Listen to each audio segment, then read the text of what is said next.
Greetings, colleague. This is 161st day of heroic resistance of Ukraine. I'm Natalia Staroprava, and we continue a series of briefings at the Mediacentrу Ukraine. With us, we have Oleksandr Sienkevych, a mayor of Mykolaiv.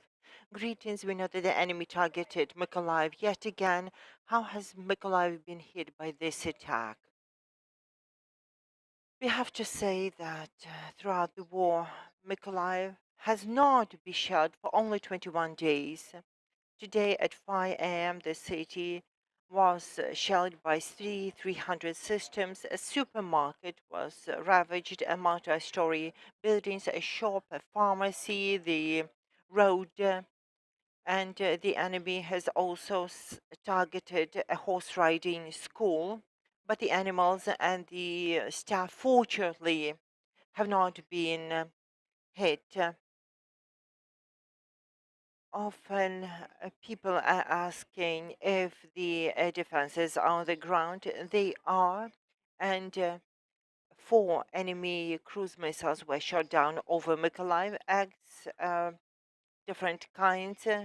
The evening attack came in at 21 hours, and a bay was hit, and a manufacturing facility and housing were afflicted. A number of garages were hit by the multiple rocket launchers of Smerch grade, but fortunately no one was injured or killed. As of today, the city of Mykolaiv has seen 131 civilians killed, including one child, resulting from the Russian attacks. We have 590 people who are severely injured, including 7 children. The damages that have been inflicted at range at 780 million, and these are the damages from the hits of the buildings that can still be repaired. There are some facilities that are past repair that have to be rebuilt from scratch, and there is a school and a number of other facilities, and they are not included in the tally, as we need to create the feasibility study, and the balance cost does not reflect the true cost. There are 15 medical institutions have been hit, as well as cultural facilities, educational facilities.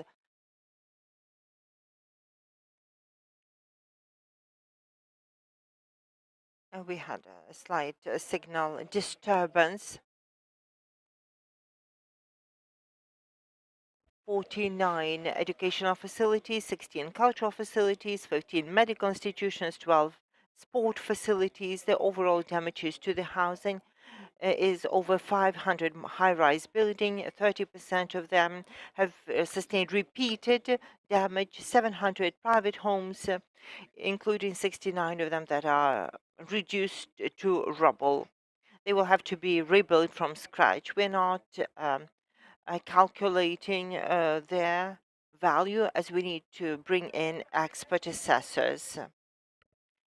Alexander, please tell us how the life has changed, how are utility crews working in these extreme conditions, and what about the public transport?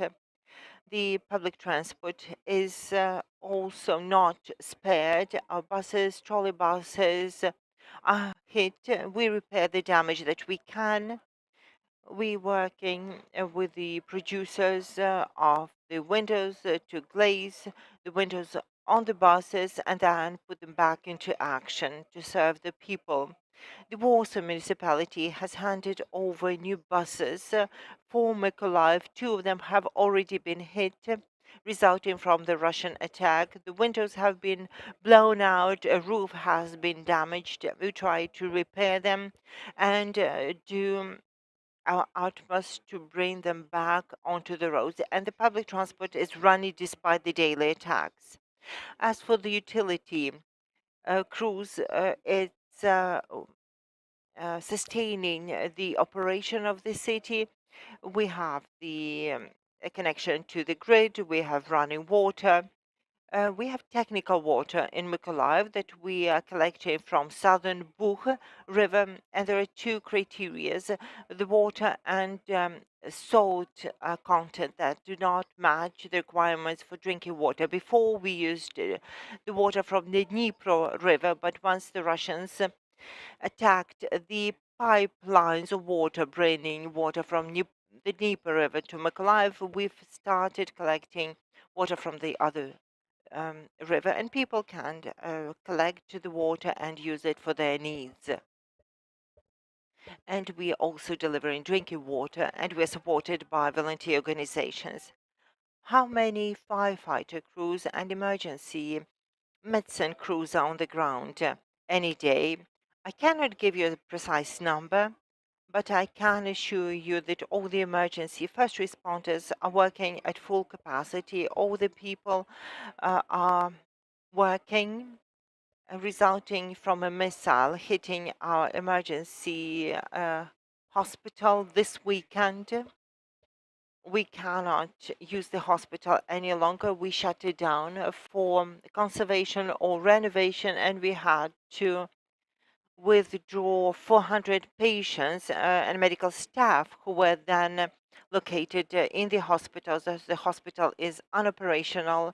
Currently, the trauma point, a brand new trauma point equipped to the top-notch standard, was ruined. We only launched it in December 2019, and we started using it in 2020 only.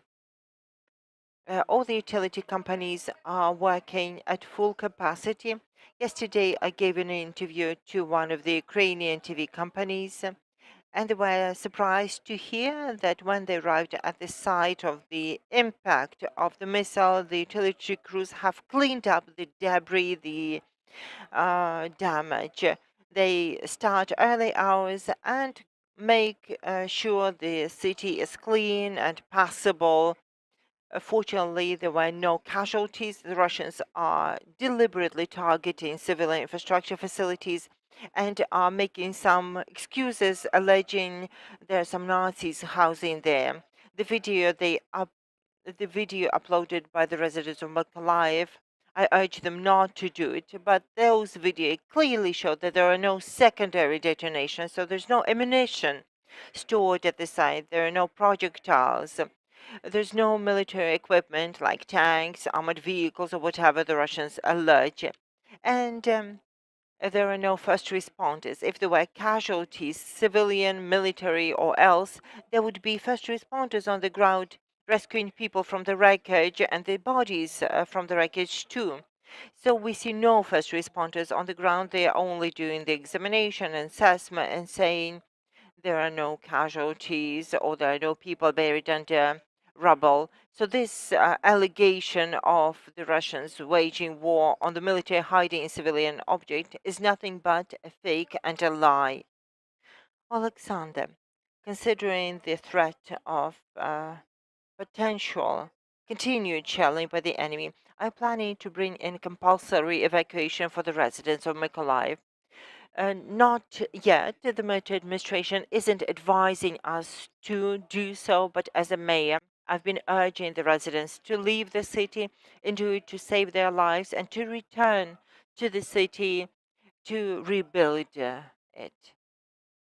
In fact, the number of attacks and the grades of weaponry used against us is not dependent on the people staying in the city. And when some allege that we want to stay in the city as we don't know where to go, you'd better go to a place and suffer some discomfort of staying in a refugee center or dormitory and preserve your life than be hit by a missile and be dead and happy in your home in the city of Mykolaiv. So I'm urging all the people to leave Mykolaiv as the shellings are not abating. They hit us day and night, and we have to preserve our lives. This is our key focus. Thank you. This was Oleksandr Sienkevych, the mayor of Mykolaiv. We'll see you shortly at 12:30 with Dmytro Barina, who's deputy head of the Seaports Administration in charge of the government relations.